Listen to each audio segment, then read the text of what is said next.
You're listening to Garibaldi Red, a Nottingham Forest podcast brought to you by Nottinghamshire Live.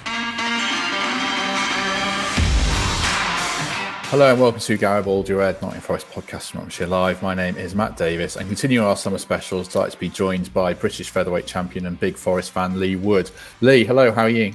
All good, mate. All good, thanks. Good. Thanks for joining us.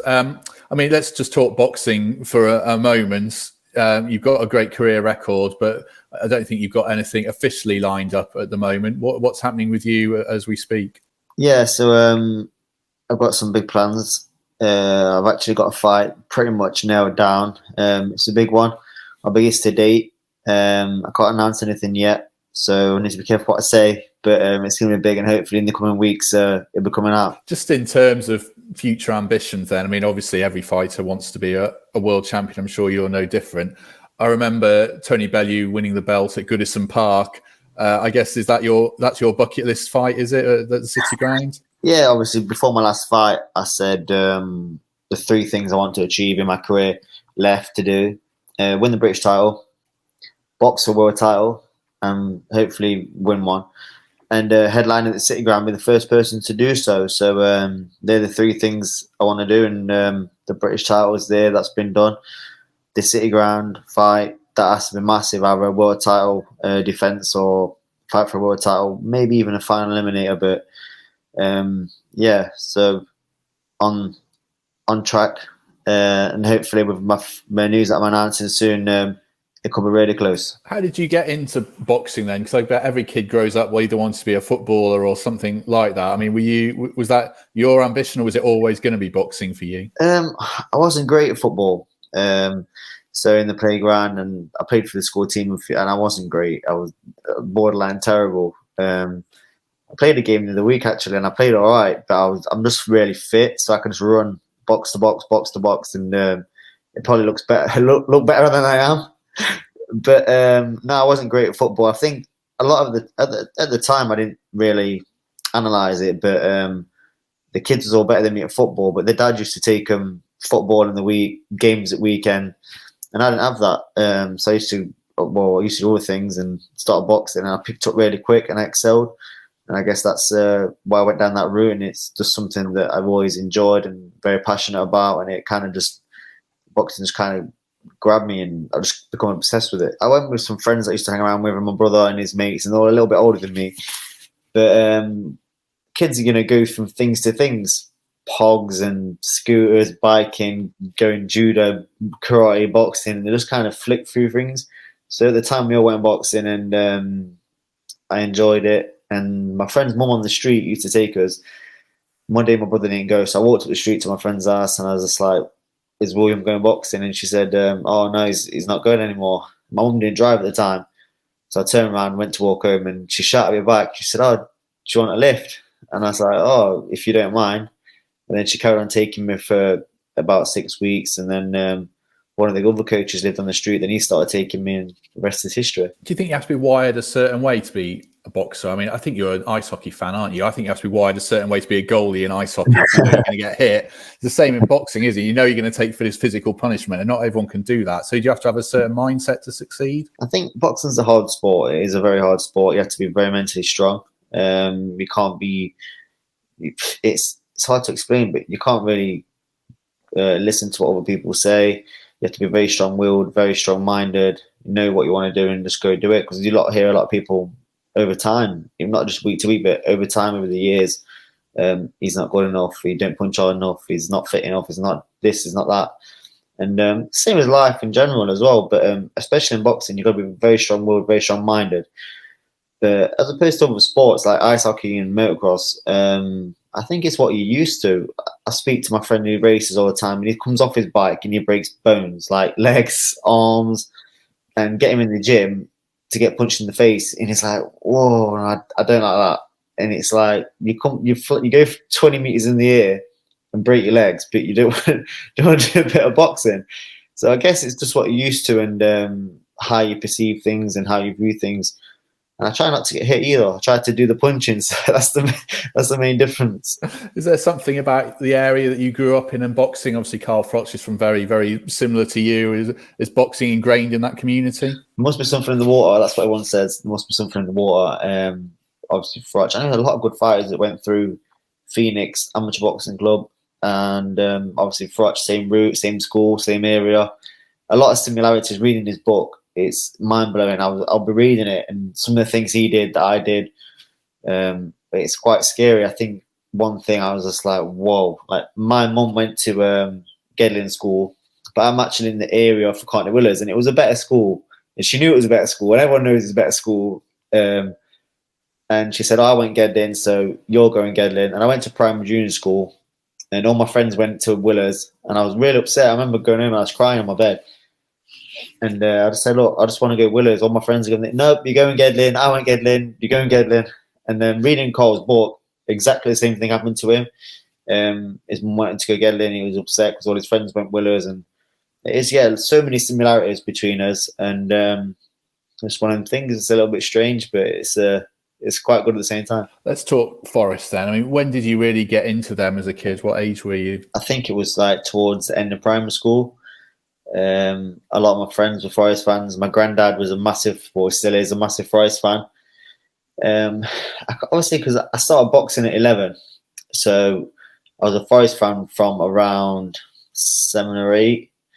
I remember running around the playground shouting weird names at the time. I think someone was scoring a lot of goals. Pierre Van Hooijdonk, I think it was at the time. And obviously my granddad, every time around they'd have the games on the radio. Used to drive my other granddad as well. My dad's side used to drop us off home on a Saturday, and results will all be on the radio. But yeah, that's the first recollection. I think I went to a home game, 1997. I think it was. And I think it was Stockport County. I think it was. It was so a long season they got promoted. Then that would be, wouldn't it? Okay. Yeah, we would have been like League One, I think. And that's my first memory really. We had Matt Ford on this, and we both talked about our first games and how massive everything felt when you walk into the ground. Do you remember that as a kid as well then? Yeah, it's unbelievable. It's the atmosphere, isn't it? It's quite frightening as a kid. It was for me, because obviously like everyone's drinking. It's like and who did I go with? Yeah, my granddad, and we seemed to know everyone. I think that's the kind of community it is with football fans. Like over the years, like it goes through the family. They pass it on. Like they take their kids, and then they end up taking their kids, and they take their kids. And I think that's one of the best things about football. It's more of a community thing and a family thing. So, who were your heroes, or the first players you really got into then? Like I said, I think it was Pierre Van Hooijdonk at the time. I think the year before, or around them years, I think it was Pearce and Stan Collymore. But Pierre Van Hooijdonk is in my brain from the spell he had. I think he came for a few years and he was just bagging goals, and he was a bit of a hero at my school. So that was a special team as well, wasn't it? I suppose. I mean, since then it's been up and down, hasn't it? People, I mean, you're a bit younger than me, but you have to be very thick-skinned to be a Forest fan, as in recent times. But yeah, no, it's you support your club through thick and thin, and eventually, hopefully, the good times will be back. Do you get down much now with boxing and fighting? Are you able to go? Yeah, I mean, I go to normally the big games, especially the derby games, always fall on like a Friday or a Sunday, or you always get swapped to a Friday or a Sunday. So I get to them. I have my kids at weekends. I've took my daughter down many times. She don't really like it, but it's growing on her. I always get like hot chocolate and some bits and bobs, and she does enjoy it. But we keep it probably once a month or so, something like that, with the home games. But yeah, I train away all week. So I train away Monday to Friday. I come back to Nottingham for 2 days. Depends if we're at home or away. But yeah, I try to get down the best I can. How old is your daughter then? Because I think there's an age where you have to take a kid to football. I took my daughter when she was 4, and I realised that was way too young, probably in high school. She was bored. What about you? Yeah, so I took her around the same. I think she was about 4. I took her on the pitch at 4. Took her on the pitch at... No, the first time I took her was actually she was 3. I took her when she was 3, but only because I was on the pitch, and my girlfriend at the time was looking after her whilst I was doing bits and bobs. And then I took again at 4 on the pitch, and it all got videoed from when we got there, arrived at the car park, walked around, walked on the pitch. It was a beautiful summer day. It was right before I beat Joyce for the European title, and it's on my Instagram somewhere. And it is a really nice piece put together by a friend of mine who videoed it.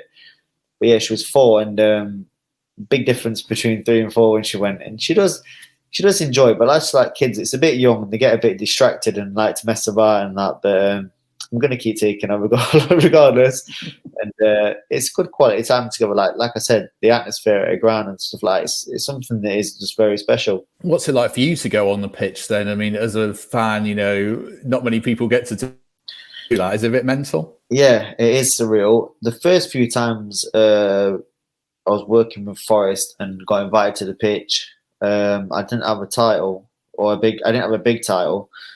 So it was more of a go on, have a wave, say hello, and not many people really knew who I was. And then going back as a champion with the Commonwealth title, I got a really good reception, and I was like, wow, I didn't expect it. And then again with the European title, that was crazy. It was surreal. Signing things when I was trying to get a drink at half time, and it was crazy. And I still haven't been back with the British title yet. So because of COVID, which is a bit of a kick in the teeth. I spent 20 years near enough boxing to win that British title, and then I won it, I had my hand raised, and I turned around and no one's there. There's literally just an empty stadium, and I haven't been able to go down to the ground yet either. So hopefully the new season, the crowds are back, I'm able to pop down with the belt. Yeah, I mean, people say football's nothing without the fans. I mean, I guess that's even more the case in boxing with ring walks and that atmosphere. How much of a difference does that make to you? Yeah, big difference. When you got the crowd on your side and you sold a lot of tickets. I do sell a lot of tickets. I've got a big following, especially from Nottingham.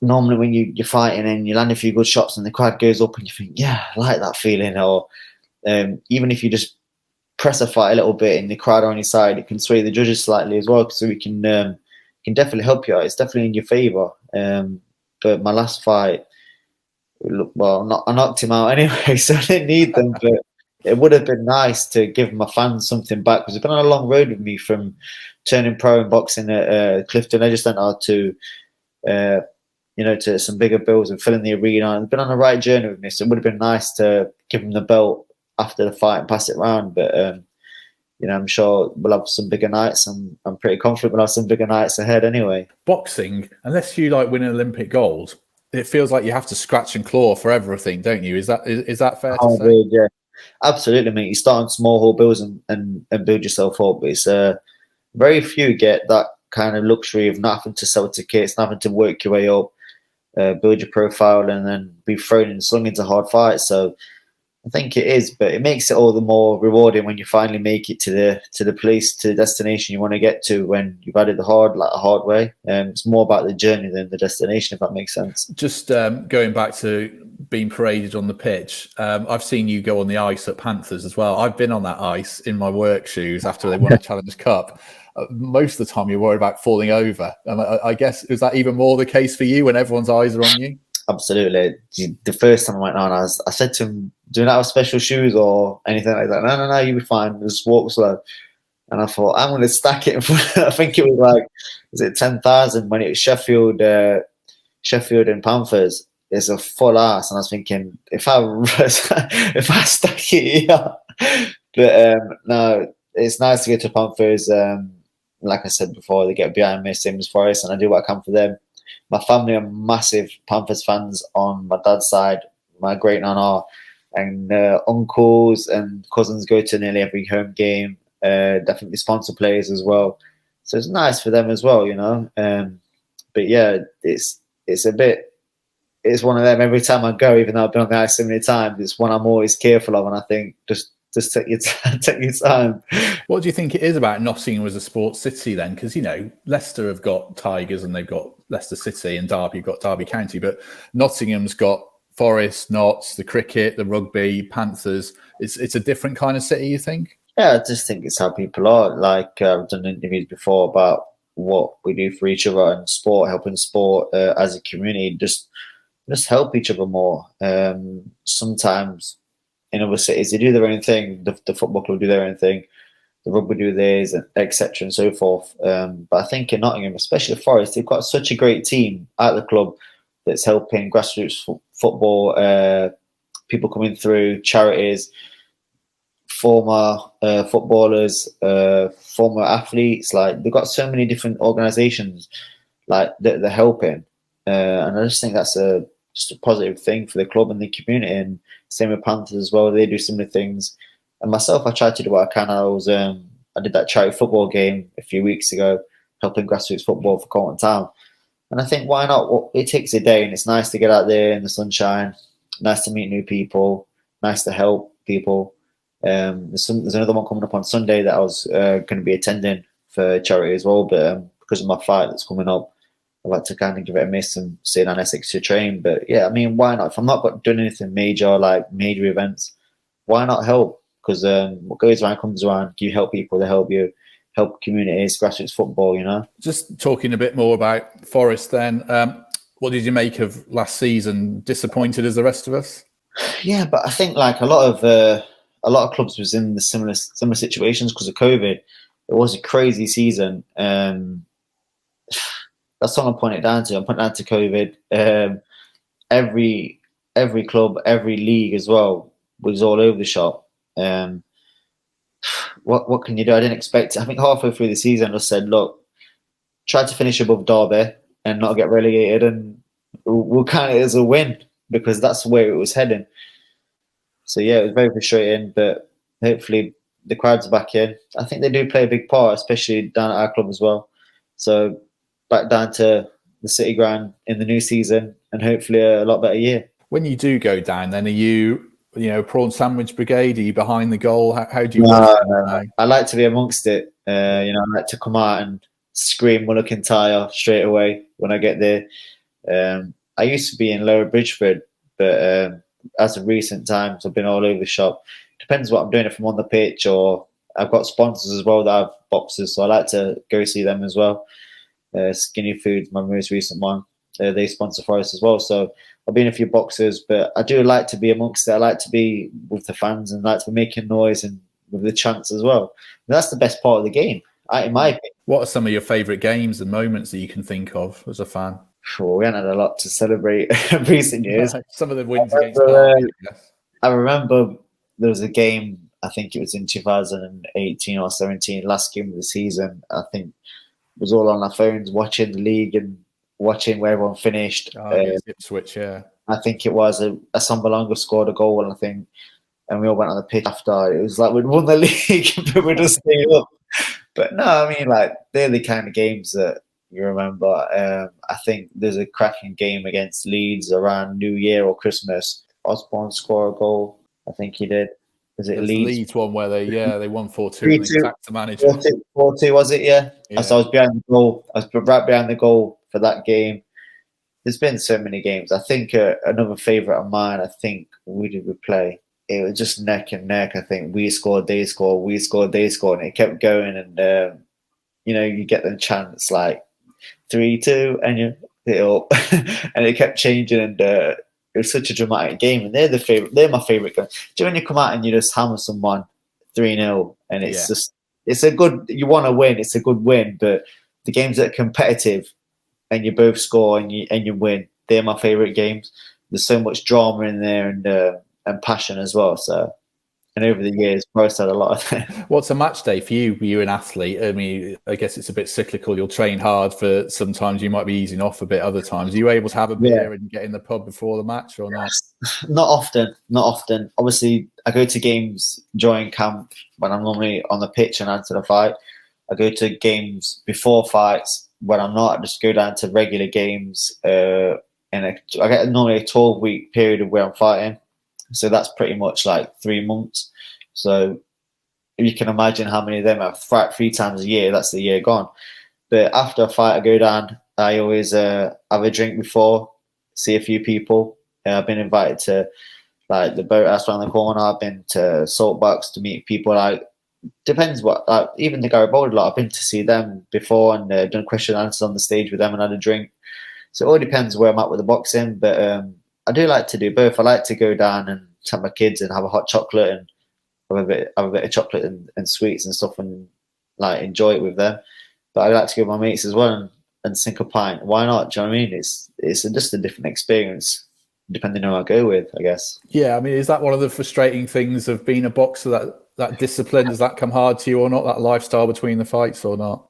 Yeah, it does, but it just comes with it. It's just part of it. It's what I signed up for, and I just know if I don't do the things that I need to do, I'm not going to get where I need to get, and it's as simple as that. This is a random question. What do you eat after a fight? I think I read or saw an interview like Ronda Rousey saying after a UFC fight, she used to eat a huge bucket load of chicken wings. Do you ever go-to food or anything?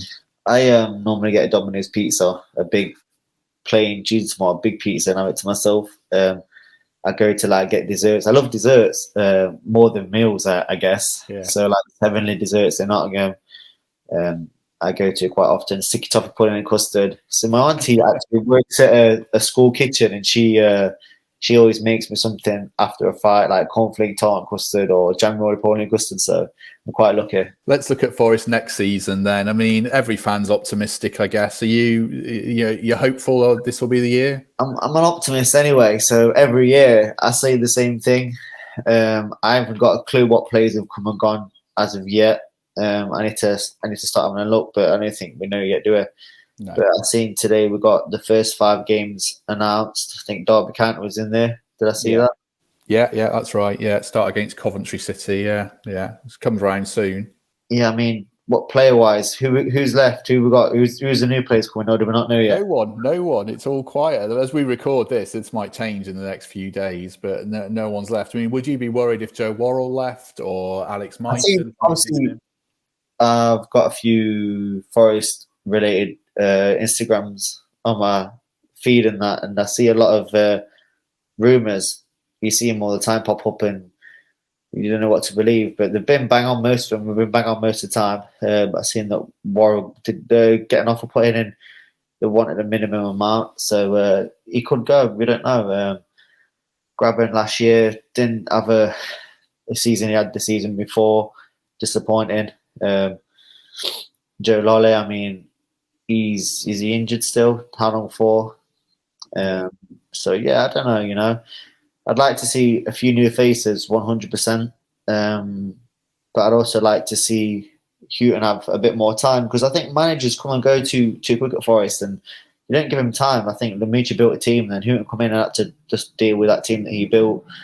So yeah, I think he definitely needs more time to work with the players and build a team, and not just try and work with what he had, if that makes sense.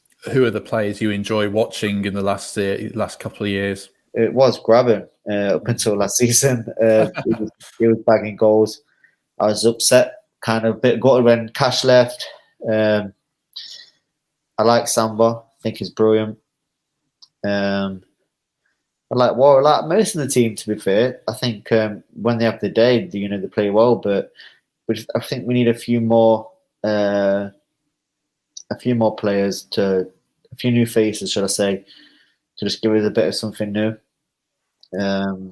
Last year, I'm not even looking at last year, because I think just the COVID year just totally messed everything up. But like I said, Chris Houghton, we need to give him more time, bring in a few new faces, and I think we could have a good chance. Because when we played brilliant football last year, was great. But I think just not having the fans, and I don't know, as me as a professional athlete, like with the crowds there, I try not to think about it. But as a football fan, as a footballer, it must be weird, like having a whole empty stadium. It's slightly different to being in an arena with flags up and, like there's music on and stuff. So it must be different for him. So I think we've got to wait, see what happens at the start of this season. Hopefully get off to a good start, and let Chris just start picking and choosing his players and playing the right plays in the right places. Do you think you're a professional athlete? Are you a bit more understanding of players and you watch them as a Forest fan in the stands? Because you could have stuff in your personal life, you could be carrying an injury that fans don't know about. Do you kind of make a bit more allowances? Yeah, especially after playing that game the other week. Yeah. You can see you can kind of I can kind of relate to him a little bit more. But like, look, if I have a bad day, it's on me. with 11 on a team, it's like you can carry someone through, but at the same time, as a manager, you're trying to manage a lot of lads. There's more than 11 players, obviously, off the pitch. Does one go out one night? Is one a bit ill, or has one got an injury, a niggle? Or you can see trying to manage one person is hard enough. So you're trying to manage all of them. Like, I know lads as well, most of them quite young. You can imagine it's a hard task. I think back in Brian Clough days, I think he nailed the managing side of things, and knowing his individuals. I think that's what the most important thing is, knowing the individuals. There's some people that, you need to go out and let your hair down to get the best out of them. Some of them you say, right, you need to rein it in and stop going out. All different people work different ways. And I think being a good manager knows how to get the best out of every individual, if that makes sense. Yeah. Do you find that with boxing? I think you changed your trainer relatively recently. Does that make a big difference to you then as a fighter? Yeah, a big difference. Knowing yourself, and the trainer knowing you fighters, like, you're not going to get the same out of every fighter. The training, you can't, like, this fighter's gone through time. Tyson, for example, I could pull out 5 fighters like Froch, Tyson, Prince Nazim. Like, if they had the same trainer, they wouldn't have all done the same things. So they wouldn't have done as much what they did with the same trainer. So you got to know how to get the best out of your trainer, what works for them, what doesn't work for them. And I think me moving from my previous trainer to my new trainer, that's something that's really been clear with Ben. Like, he reads boxing so well, and he knows exactly what I need to do, and he knows how to get the best out of me in training as well. And I think that's important, very important. And I think that's probably been the best switch in my career, and just in time. Yeah, I mean, I guess if Brian Clough's a great manager because he was like the mastermind manager, he knew everyone's strengths and weaknesses. I mean, what makes a great boxing trainer for you then? A very similar thing to that. It's knowing your fighter. You can't train everyone the same way. Some trainers will get a group of fighters and they all do the same thing. They do the same drills, they do the same fitness, they do the same. He literally just takes his blueprint and does everything the same. Where a good trainer will look at an individual and say, right, this ain't going to work for him. The levers are different, the heights are different, weights are different, mentalities are different. And a good trainer will, like, kind of sum everything up and know what that individual's got to do to get the best out of them and what's going to work for them. And that's what makes a good trainer. What do you respond to then? An arm around the shoulder telling you how good you are, or a bollocking to tell you how rubbish you are? I've always been the kind of kid that is told, if you can't do something, that's the best way to get something out of me. Or you can't run that in that time. You can't do that. You can't do that. That's when I'm like, yeah, I'll show you I can do it, kind of thing. And that's my mentality. And that's how I've always been since I was very young. I'm the kind of person, if you tap me on the back and say, oh, you're really good, I'd probably go out and get beat.